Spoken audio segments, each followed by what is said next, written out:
And so I must apologize to you first of all. Right. Malik is a jealous bitch, and that's what he's gonna always be. He's gonna always be that because he has never created anything. He's never created anything. He's never done anything in his life other than run around here and take people's money for cases that he's not doing and abandon the case in that organization. Wow, brother. And that's not the slander Doc, but it is the slander folks who try to erase my memory from the organization and to erase the Dallas chapter. But a lot of that, what you're seeing with these split off groups and we the militia, we the this and we the that, but they all following, what we were doing in the 80s and 90s and things like that. And while I admire your courage,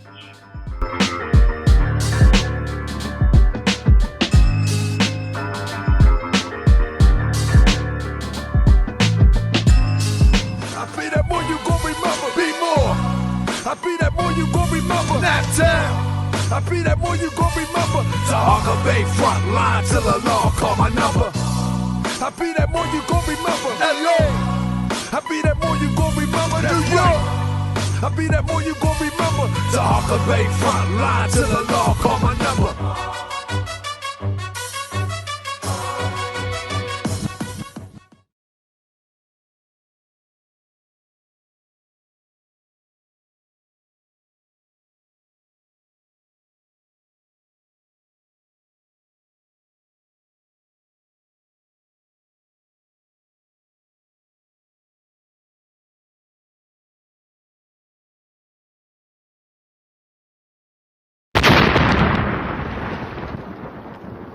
new Black Panther Party, that we were on the path of where they would have gone had they continued to exist, if not for the FBI's counterintelligence things about the Black Panther Party. And the number two thing is that, I worked diligently, like I said, part of my background is that I'm actually, I was working towards a degree in counterintelligence and covert counterintelligence, having studied all of those files that were done and those cases that were done against the Black Panther Party and other political movements around the country in the 60s. All of those CIA files, things like that. One of the things that I'm actually really gotten into lately is a program called Operation Chaos that started with trying to destroy the Black liberation movement in the early years of hip hop, especially with Tupac Shakur. Absolutely. Yes, with Afeni's son. Yeah, so Tupac was on the path of being probably going to be one of the greatest young people, leaders of the free world and around the world. I mean, he had already been, the child of a Black Panther father and mother. His godfather being Matula Shakur, who is now still in federal prison after 33 years and was denied parole this past January. And so, and also Geronimo Pratt was one of his, godparents as well. So brother had a great background. He was moving. Pac and I only met maybe once or twice during his lifetime, but in those years, and we met because I worked in radio, and he would come through, and I met him through my ability to work as I worked in radio. So there are a number of things that I met a lot of great folks in my lifetime. They were able to pass along knowledge to me. I was in the process of creating a number of programs. And what I want to see is the organization become what it's supposed to be, to evolve in what the former party members had envisioned, as well as myself and other people. I mean, we need these programs in our community. It's not all about the bluster of guns, and this romanticizing, combat and things of those natures. Those things are necessary, but only in a mode of self-defense. And I think people miss that whole piece. It's supposed to be an organization about self-defense. It's never about none of the other things that people have been doing or talking about. And especially, one of the things that I've always known, and I'm like I said, I'm a former Marine. My son is an active duty Navy SEAL. Right. And so, so my point in all of that is saying, if real warriors don't go on Facebook and tell a whole plan. Bro, were you able to see the show where I showed how all these people just keep going on Facebook? I don't know if you catch these things. That's all they doing nowadays. Yeah, I don't get it, man. Social media has rotted the brain reason of Black people, where everybody's got a microphone, everybody's got a camera, and everybody's got an opinion, you know. And I think that's part of the problem. My thing is, I always tell folks this: the real, true warriors don't put tattooed tears on their eyes. Those are the ones that you never see with tattooed tears on their eyes. Those are the real warriors from the community. Absolutely. Those are the folks. Yeah. So I tell folks, you know, I'm not moved by the bluster of people holding guns. I said, and I also tell folks, it's like there's never been a picture of me ever holding a weapon, whatever that weapon may be, and me standing there and I'm hiding my face. I've never hidden my face. Hell, they've always known what I look like. I could never hide anyway. But for those folks who don't know, when you stand out front of the struggle, the community will come out and support you, but you will pay the price for that at the end of the day. And I tell folks, you know when you see the real warriors, they start paying the price. Absolutely. Absolutely. You know what? And it's ironic that you said that, man. We had our religious service meeting last night, and I was telling everybody that, you know, when you stand up for your people and you do it in a true sense, there's a price to pay for that.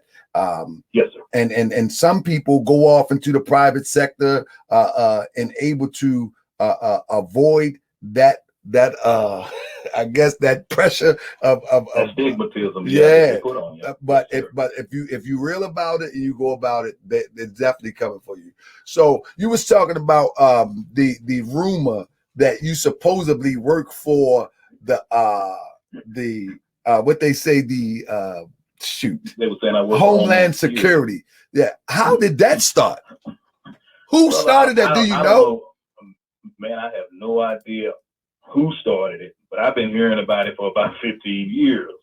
And I'm sitting there going, so I started an organization that's supposed to be community-based, people-driven. We out here sacrificing and giving our lives and our money and our time, and I infiltrate my own group. I mean, that science don't even make sense. You know, you can't peddle that lie nowhere. Right. So, but there are people out here saying that, and it was recently, brother. It was recently said, as recently as last night. Did I do a show last night? No, Thursday night. Thursday night. And I'm gonna tell you off the bat, Malik Zulu Shabazz seen the show. Obviously, he's seen the show, and he put a post up, or he sent somebody a note or something like that. Whatever it was how was he abandoned his post 20 years ago, and he said something to the effect that he abandoned his post 20 years ago, and ask him how the job, you know, being facetious, how the job doing with Homeland Security. You know, my mama told me, I'll start that answer off like this. My mama told me, if you sit in a room with whores and prostitutes, you're doing one or two things. You either buying or you selling. Yes, so, sir. Yeah, Malik, he's always been like this. He's been a jealous, and you know, I hate to say this on your show, brother, and so I must apologize to you, first of all. Right. Malik is a jealous bitch, and that's what he's gonna always be. He's gonna always be that, because he has never created anything. He's never created anything. He's never done anything in his life other than run around here, take people's money for cases that he's not doing, and abandon the case. So, you know, he probably doesn't have any wins there. He may have won a car accident case here and there. Yeah. But, you know, that's not working on behalf of the people. That's, you know, I get it. You want to make money, no problem. But there is no money that I've accumulated in my life. I'll give you my bank account numbers. You can go through it and tell me if you find any checks in there from Homeland Security.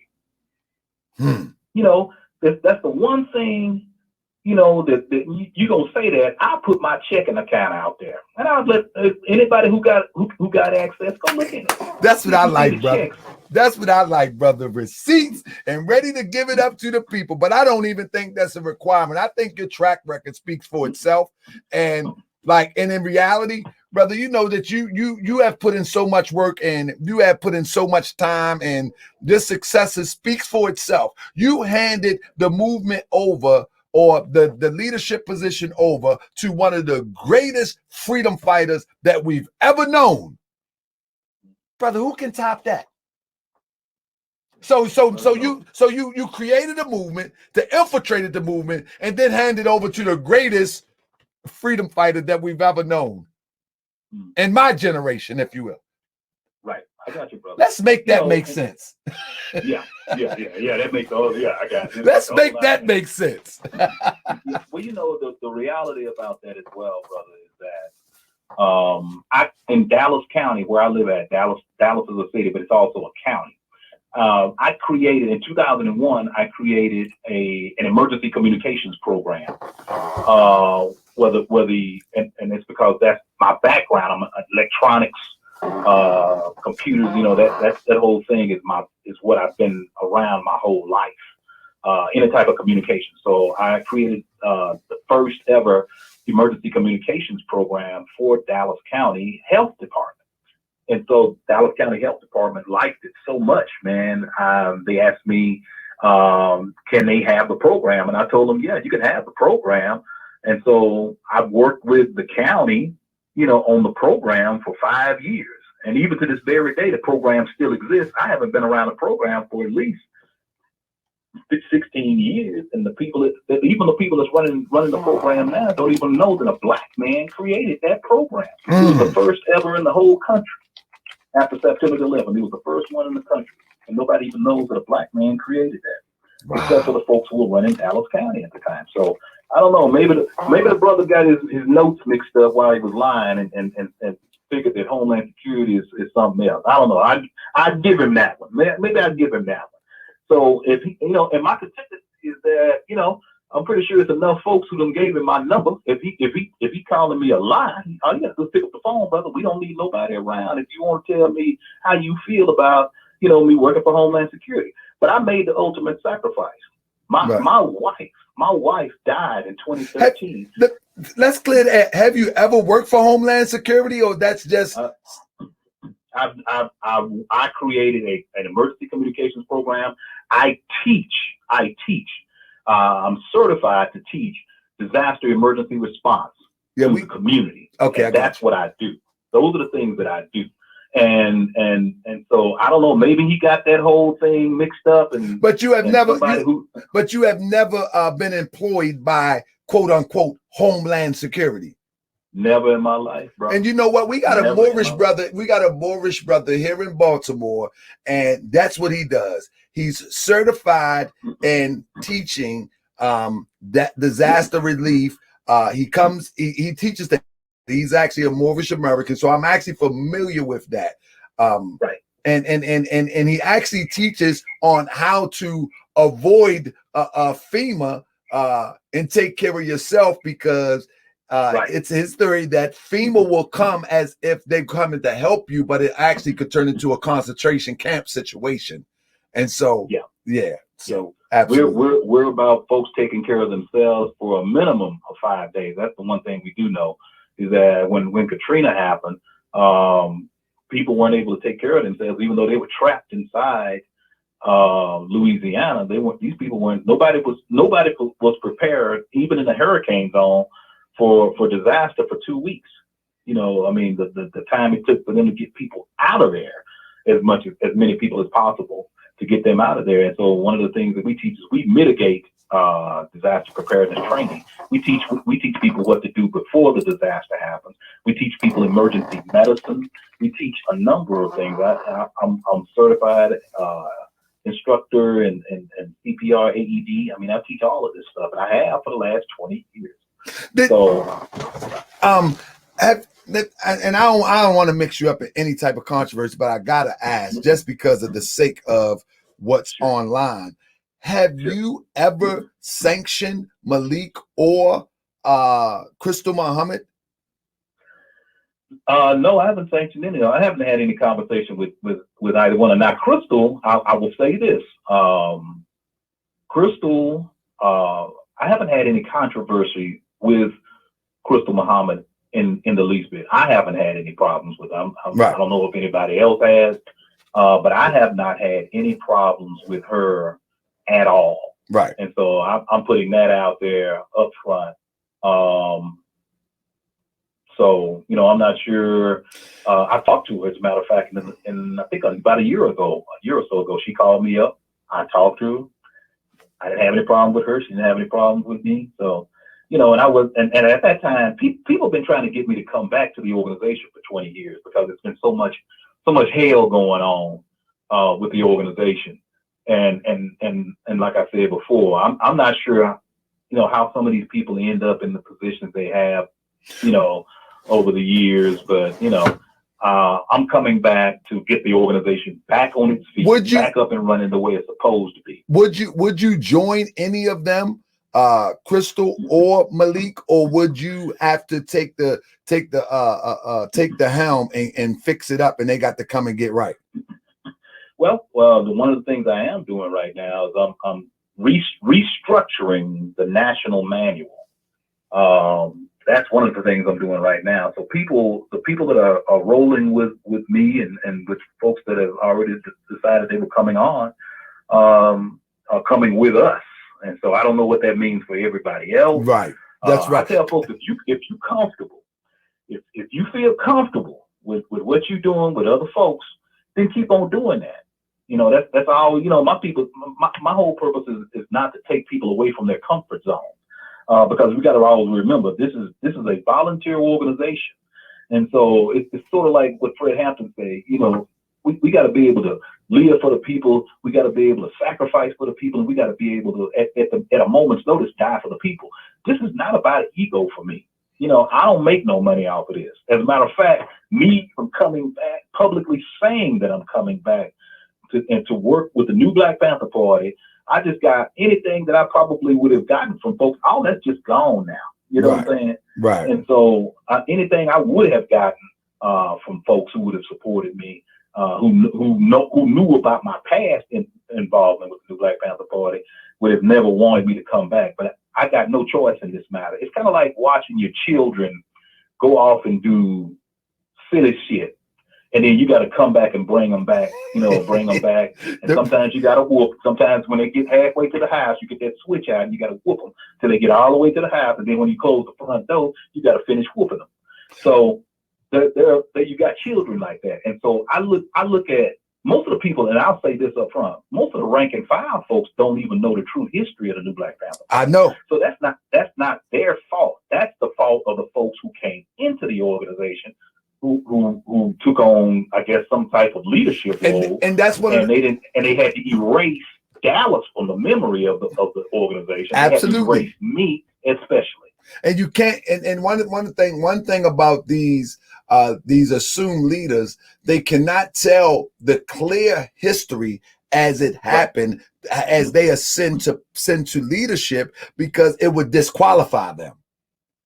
You know, if they tell the real history about how the new Black Panther Party was organized and how people was put in position, and the only one, as you said, was put in position was Dr. Khalid Muhammad. After that, no protocol seems to be found as these assumed leaders come about. Right.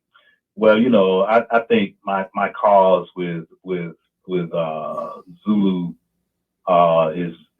is a null and void conversation as far as I know. Right. I'm gonna tell you something. I always leave the front door open for folks if they want to have a conversation with me. So that door is open. Those folks got my number right now. All they got to do is pick up the phone and call. I'll have a conversation with them, and I'll tell them why I'm coming back. But you know, like I said, it's I think it's a forsaken conversation for me to have with Zulu at this point in time. Yeah, I've known the personality of the brother, and at this point, it's, man, I think your work would be more sufficient than even a conversation at this point. It's just ridiculous. Right. Well, my whole goal is to do the work of the people. There's too many issues out here for us as a race of Black people in America to be working on than for me to be sitting up and arguing with a fool who ain't gonna never change, and knowing that he's a community whore and a community prostitute. And those are the things that I'll tell him to his face. I'm not gonna back up from that. I'll say it on the phone. I'll say it to his face. That's what he is, because he's always trying to figure out a way to make money off the new Black Panther Party. Man, he made a living off of this. Bro, yeah. You cannot find, and you mentioned earlier, and I've looked for it personally, you cannot find one significant case that Malik Zulu Shabazz have won in the name of freedom fighting, and more or less, and just in the name of a civil duty as an attorney. Right. Not one. But we're talking about 30 years or 20 some years post Howard University. Not one. Right. I got you, brother. Well, I mean, I don't, other than there's an ulterior motive within this individual to do the things that he does. I often see people who haven't done it. My mom used to have a saying, and I'll say it like this. If you ain't never done shit, if you ain't never had shit, if you ain't never said shit, it's a reason for that. Because you ain't shit. Hey, brother, you know I'm going to be sound biting you. It is what it is, brother. I often, and I tell people this, I did an interview 2 or 3 days ago. I rarely do interviews. I rarely talk about anything in my personal life. But, but when people start putting shit out here that's a lie, you got to step up to the plate and tell people it's a lie. Now, I don't know how these folks figure those lies out, and that's okay if they, but go do your homework before you step to me. Yes, do sir. Your homework, because if go do your homework before you step to me. And in this age of social media, brother, a lie get wings real fast, and in a heartbeat. And I'm so grateful that I do have this platform, Moorish World TV, because I pride myself on getting to the truth with the receipts, and before anybody said anything about Brother Malik, and I ain't gonna stay stuck here much longer. Before anybody said anything about Brother Malik, I said to myself, he had invited me to do a lecture with him in DC 3 years ago. And bro, that thing was so suspicious to me. I said, woo. I said, woo. I said, woo. And at that point, my antenna was up. You know what I'm saying? But I say all that to say this, that the brother, I just don't see that what you have put forth in history and what he has put forth all these years that he have assumed position, brother, there is no comparison. And I look forward to you coming out to the people as you once have. And brother, I'm so fortunate to have this platform that I can document and show people what it really looks like to be a caretaker of the people, to serve the people. Yes, sir. I'm telling you, that's what I want to do. And I want to highlight you doing what you do, because this is history, brother, in the making, and our people need it so bad. Yes, sir. Yeah, you're exactly right. We do. We got so many things going on in our community every day. If there were, and this is all over the country. This is not just in Dallas, Texas, or Dallas County, Texas. We got right now, we got 100 shootings in the community, and 75 of those shootings are by Black people. 75 of the victims are Black people. That's right. And this is not white people killing black folks. This is black folks killing black folks. You know, so it's just a lot of insanity going on right now, and especially since the COVID. I mean, you know, once people get out of this COVID thing, man, you're seeing it every day. People getting on airplanes, freaking out, trying to take over the airplane. You know, just it's going to be a lot of insanity. And I'll tell you one more thing, and I often tell people this: the new Black Panther Party was carrying guns in the 80s. Period. But we were doing it in self-defense of our community and self-defense against totalitarian racism in our community. Right. Now that's number one, and number two. But the reality is that now that this law has been unleashed in the state of Texas, where anybody, and it starts September 1st, anybody who is 21 years of age can have a handgun as long as they are not a felon or suffering mental illness. Man, but here's the controversial piece about that law. The police, they added an element in there where the police can stop you any time of the day or night if they think you got a handgun on you, and they can confront you. Now, you're not gonna sit here and tell me that law, that aspect of the law, because black folks got attitude every day of the week.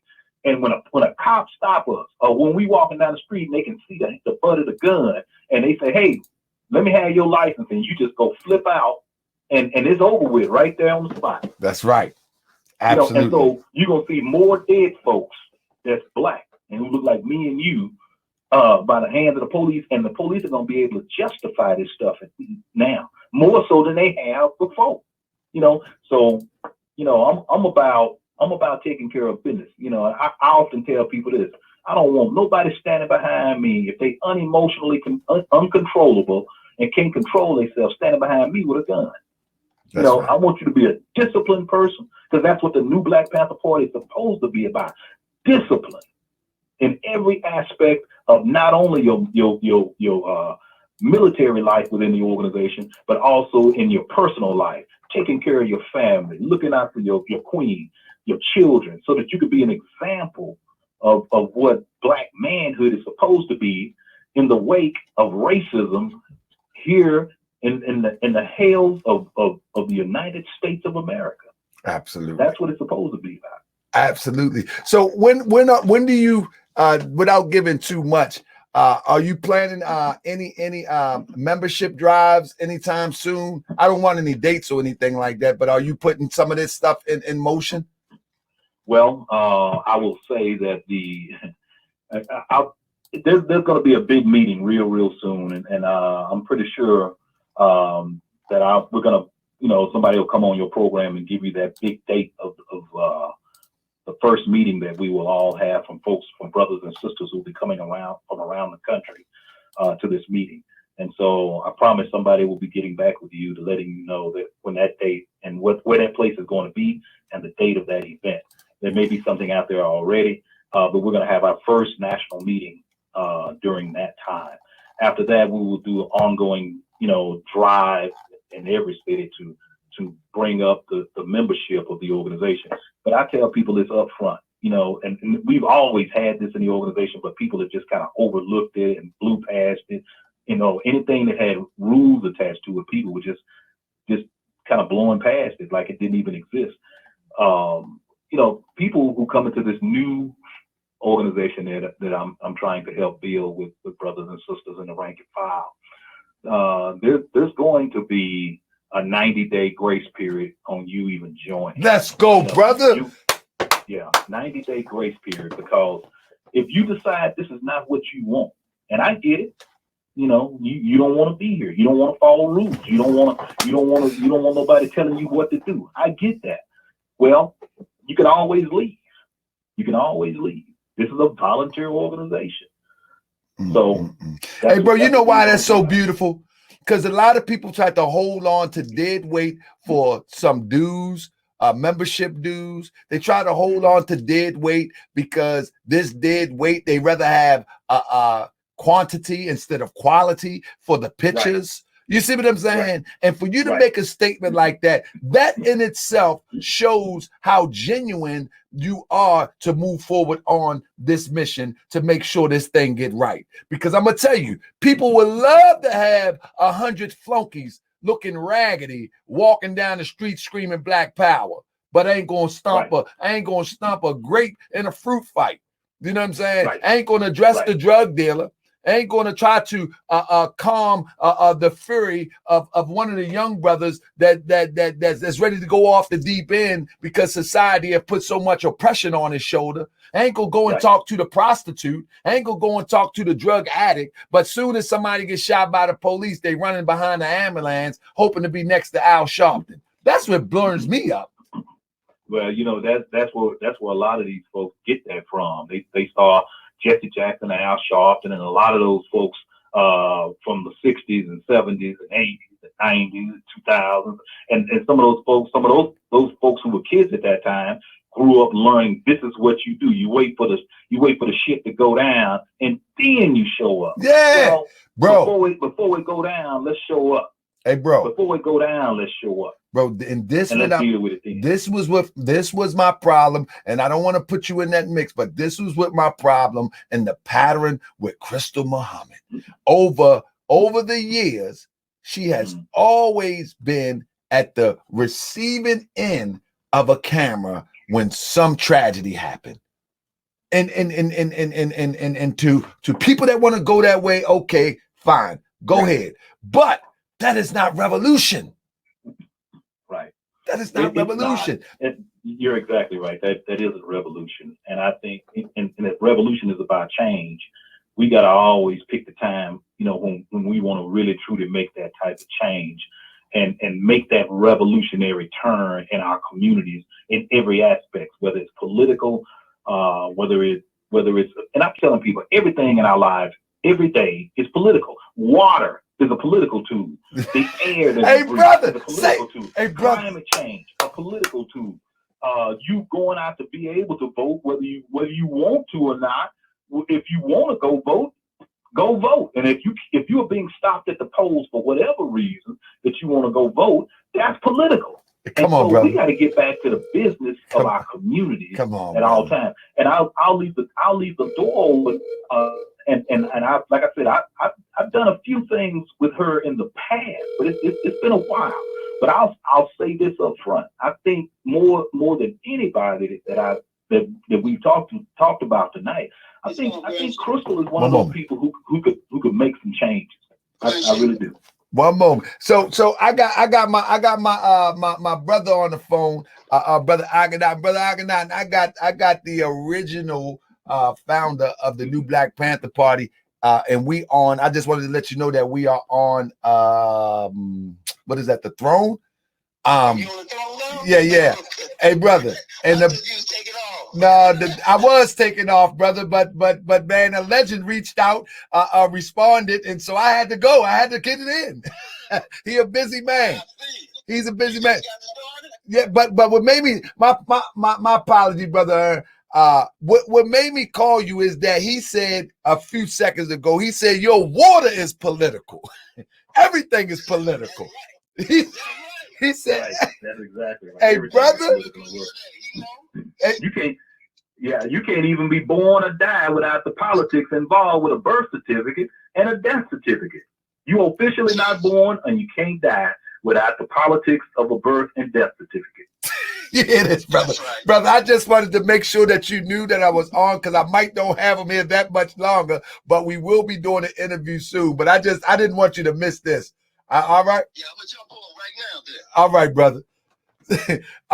That's the national assistant of the Moorish Science Temple of America. And brother, you know, we are in total agreement with you, your philosophy, and we look forward to working with you. And I want to use my platform to make sure that we bring the best and the brightest minds to train those, to bring them to you, if that is possible, and train those into the ways of true, responsible, disciplined revolutionaries. And I've never endorsed anybody before. Never. Brother, I'm gonna tell you something. I'm gonna take you up on that now. The world hear that. I just said it, brother. That, you know? Anybody know me, bro? Yeah. Anybody know, as long as I've been doing this, I got a lot of friends in revolutionary corners. I love a lot of revolutionary brothers and sisters. the real ones. And like you said, the rank and file don't have nothing to do with this calling shots, want to be the head honcho fiasco. And I've never until this time, I say that I would endorse this. And I'm gonna tell you why. Because as I said before, I've studied your history. I know what you brought to the table. I've seen, and I wish I had some of those clippings, brother, of you walking through back in the day, man. They used to catch you on the news, brother, in the neighborhoods. Right. They followed you. You didn't follow the camera. They followed you. You understand what I'm saying? That's true, brother. That is true. That's a fact. That's just a fact, brother. You know, like I said, you know, Martin Luther King used to say this.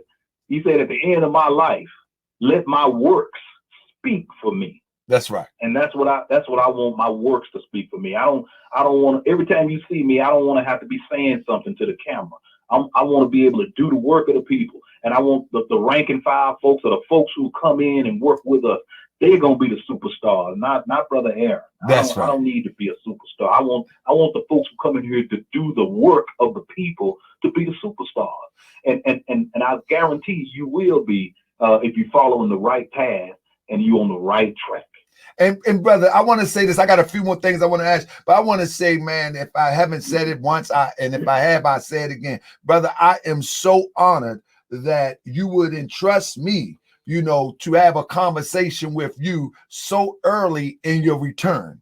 This is pretty big for me, brother, because many people get mad at me because how raw and right into your face I am, you know, and for you to be able to have for you to have a conversation with me at this early and you coming back to the forefront is a blessing, brother, because I'm gonna tell you, they are waiting for me to slip up and put out some wrong or bad information so I can be discredited. But I will never do that. I will never do that.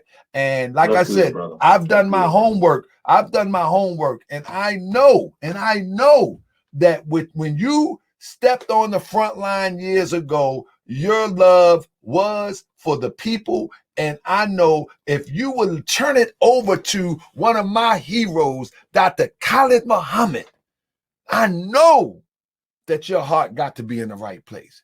And then come forth and say, listen, my front door is wide open. Malik can call me, such and such can call me. Who want to call me on anything? Call me an agent, call me on my phone and tell me what you're talking about. Come on, brother, let's get busy.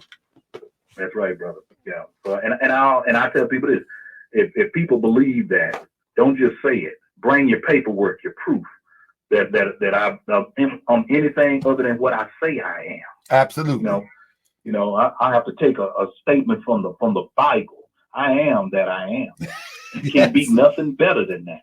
So brother, when what let me ask you, what was and continues to be the ultimate goal of the new Black Panther Party? Because it seems as if the waters have been murky as what's the mission is. Because let me lay it out for you.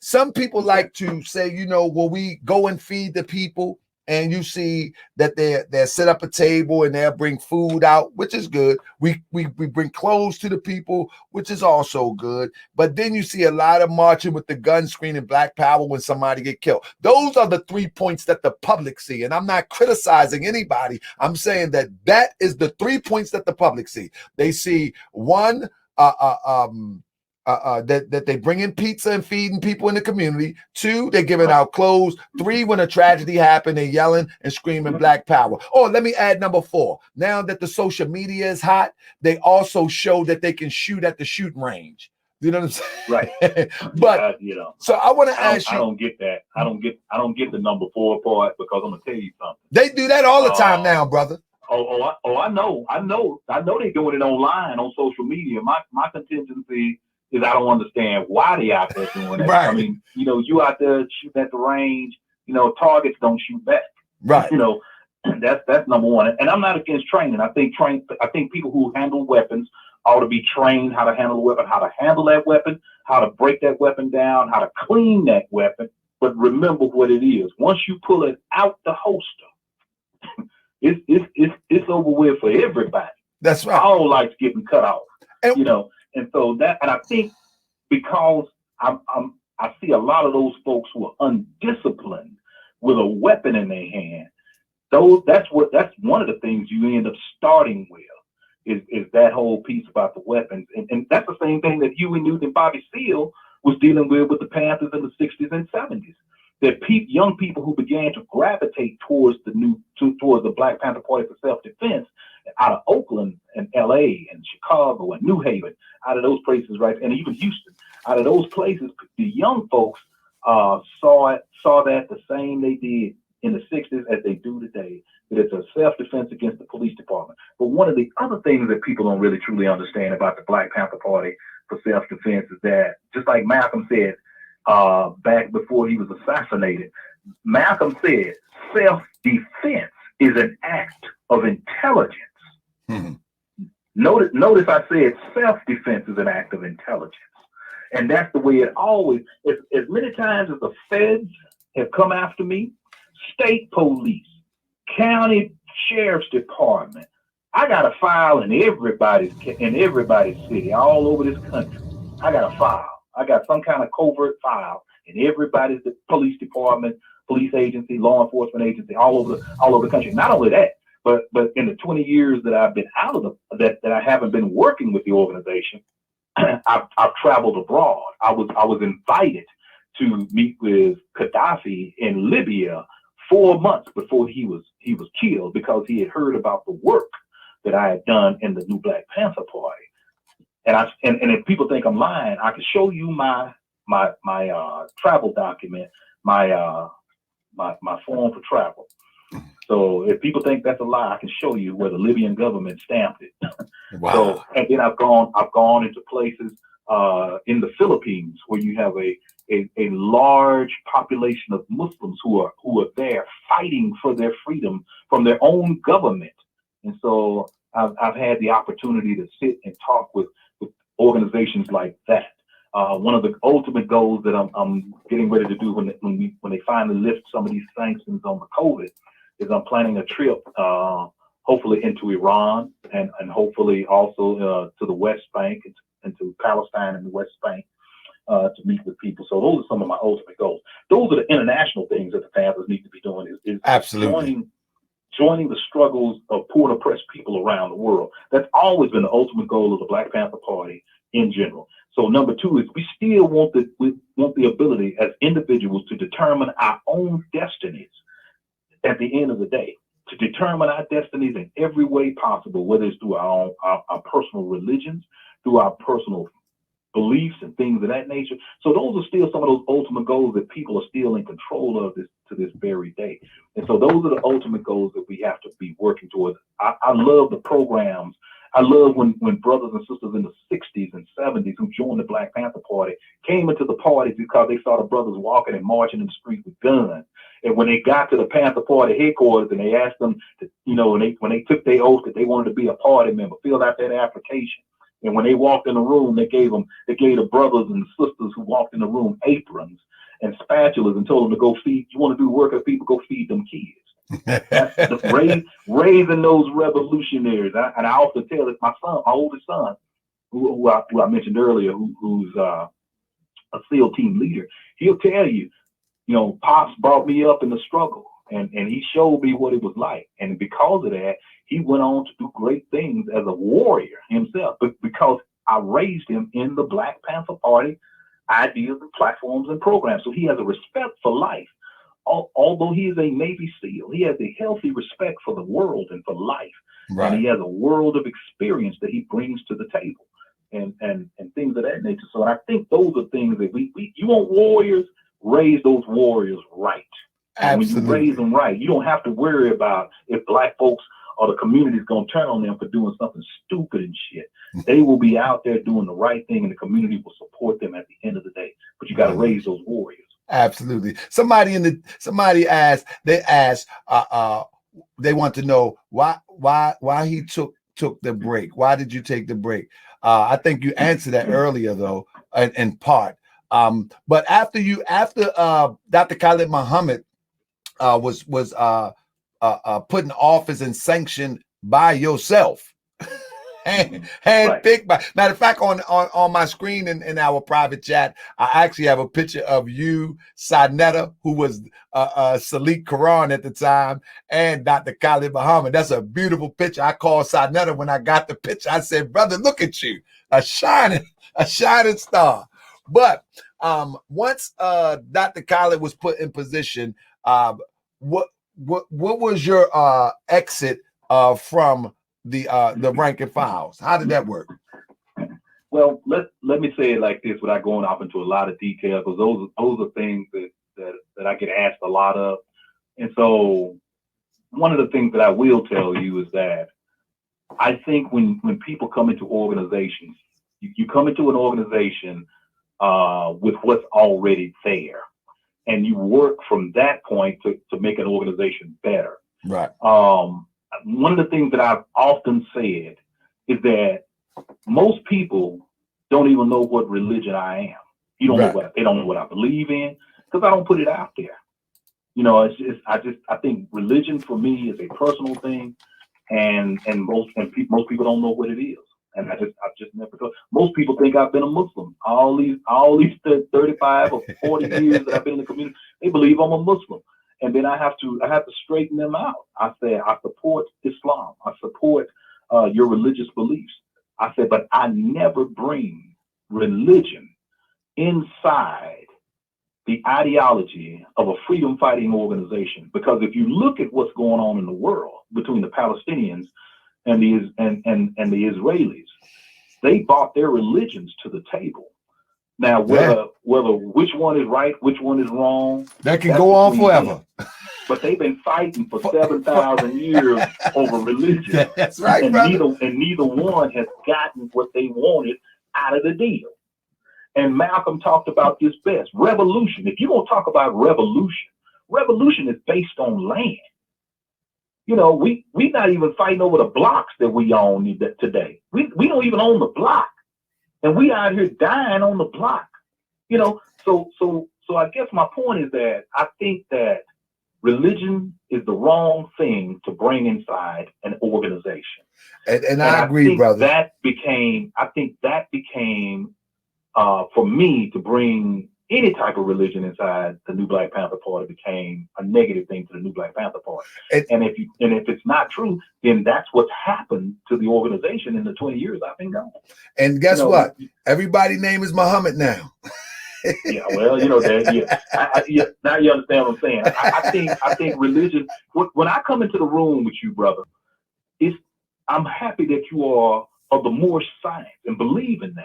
Right. But when me and you come in this room, what makes us and gives us common ground is the fact that we are fighting for freedom, and our skin is black, and we know what that means. At the end of the day, if I was in the water in the middle of the ocean, and some Moors came past me in a raft, and because I'm not a Moor, you think I'm not gonna get on that raft and jump in there with you guys? Man, let me tell you something, brother. Row to shore. Half of these people, they need some critical surgery or medical treatment. They don't care if it's a European Jew, a rabbi. They don't care. Long as they can breathe when they walk out that hospital. There you go, they talk that stuff on you. There you go, brother. That's what I'm talking they about. They talk that foolishness on social media now. They go there and buy a loaf of bread that they didn't grow the wheat, nor did they didn't grow the wheat or the rye. They didn't grow none of it. But you're gonna run up there and get you a bologna sandwich. Yeah, you know, when it's all said and done. And I get it. We need to be. Those are things that you work for, freedom. And I tell people, I get brothers and sisters in the organization telling me, man, I don't want to work for the white man. I'm gonna work for. Okay, look, brother, you got to start somewhere. That's right. You got to make some money. You got to start somewhere, and then there's nothing wrong with a slave understanding he's a slave. And there's nothing wrong with that slave every day chiseling away at those chains on his feet and hands and the chains on his mind. There's nothing wrong with that. And once you chisel away enough of it, that's when you break the shackles and you can run to freedom without looking over your shoulder for the rest of your life that your master is chasing you. And most of us still got those chains on our mind, and we ain't figured that part of it out. But I think with that, let me add to that analogy. You just talked about it. There's nothing wrong with the slave chiseling away and knowing that he's a slave, but working the chisel away. And to add to that analogy, it's that one that don't even know that they're a slave.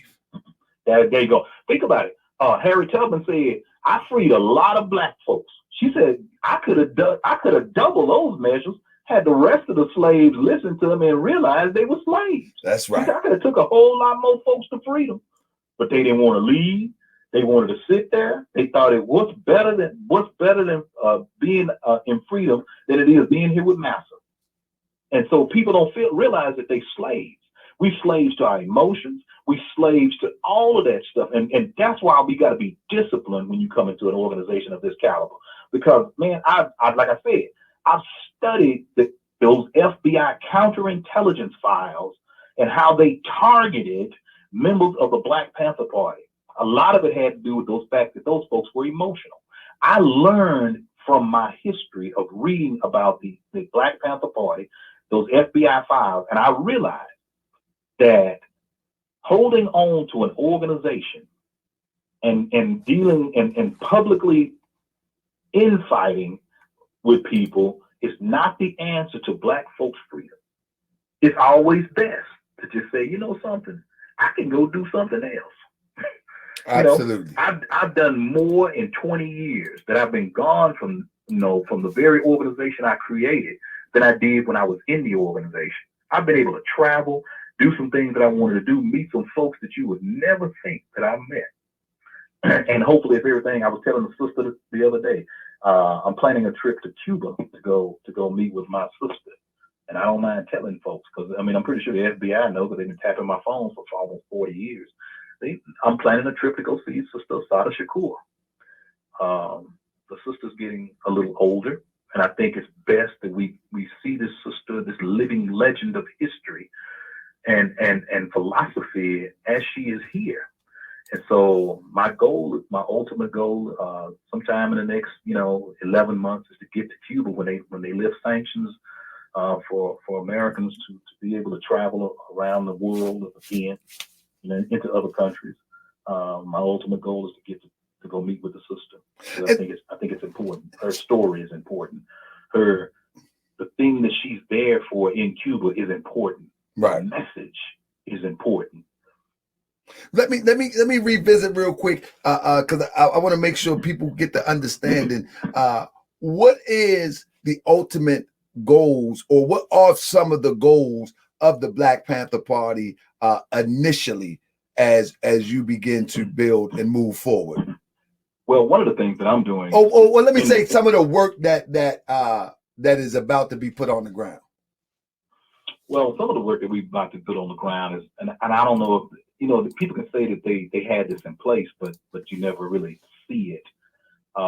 Is a massive health aspect of not only for the organization, for Black people in general. Because think about it, one of the biggest things that we're just not coming out of is COVID. That killed the majority of folks that died in COVID were Black folks.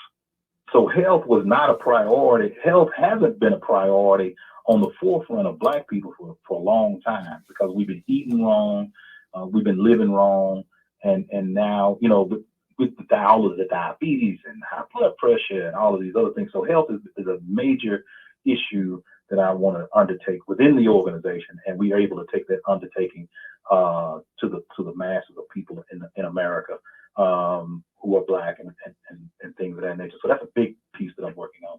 The restructuring of the new Black Panther Party, where we have a national council leading the organization as opposed to one chairperson, because you got to remember what I've watched in the last 20 years is a cult operation. Whew. People running the organization like it's a cult. And if you look at what happened, and I'll use these people as an example, all of these Trump supporters don't even realize they ass caught up in a cult. The Republican Party is no longer a Republican Party. It's a cult now, and it's a cult personality. And if you see some of the same ways that Trump is now just lambasted all of those Republicans, and now he's going to be the leader as I've been hearing about somebody in the party talking about they the leader emeritus and all that bullshit. Trump is now the leader emeritus of the Republican Party, which is now a cult. And so I'm moving folks to, that's what I've seen is the organization is operated as a cult. There's no clear, visible ideology. There's no clear or visible rules that most of the folks have followed in the last 20 years. There's just this free for all that folks have been doing. I mean, you know, you're talking about craziness at the bottom of the mountain, man. That's what's been going on for the last 20 years. Yeah. So my goal is to get people back on page of the rules and regulations. And I tell people this, the rules and regulations aren't just for the rank and file. Rules and regulations are for leadership as well. You know, if Brother Aaron does not follow the rules of the very organization that he founded, then Brother Aaron needs to be out of there. He's been violating his own rules. Yes. So the rules are not just for rank and file. It's for me. It's for any person that come up in this organization. It protects the sisters. It protects their families. It protects the brothers. When we all stand up to the plate and say who we really are. Have you? I don't know if you followed any of these shows, because as you said to me earlier that you're very busy. But you know, some of these organizations that go by different names with Black Panther at the end, man. Right. I mean, it's been sexcapades. It's been all sorts of changing of the money. I mean, brother, this is some weird stuff here. Brother? Yeah, I'm gonna tell you something, brother. It's interesting you say that. A lot of what you're seeing nationally now started out of Dallas, because there were people in Dallas who once I left, they just figured, hey, this is a free for all. And so people stopped following the rules, people stopped reading, people stopped educating themselves, and people decided that they wanted to, you know, do their own thing. And since they couldn't do their own thing and stay inside the organization in Dallas, they decided to get off, split off, and start their own chapter. And I'm sitting there going, one day it's probably 2004. I'm riding through the community. Folks say, hey, man, you want to come join the new Black Panther Party? And I'm looking at, they don't even know who I am. And they talking to me. And I'm sitting there going, join the new Black Panther Party. Okay, well, brother, what y'all about, brother? Tell me what y'all about. Brother couldn't even explain it. I said, well, who started the new Black Panther Party, brother? Oh, you know, it was started by Dr. Khalid Abdul Muhammad. I said, okay.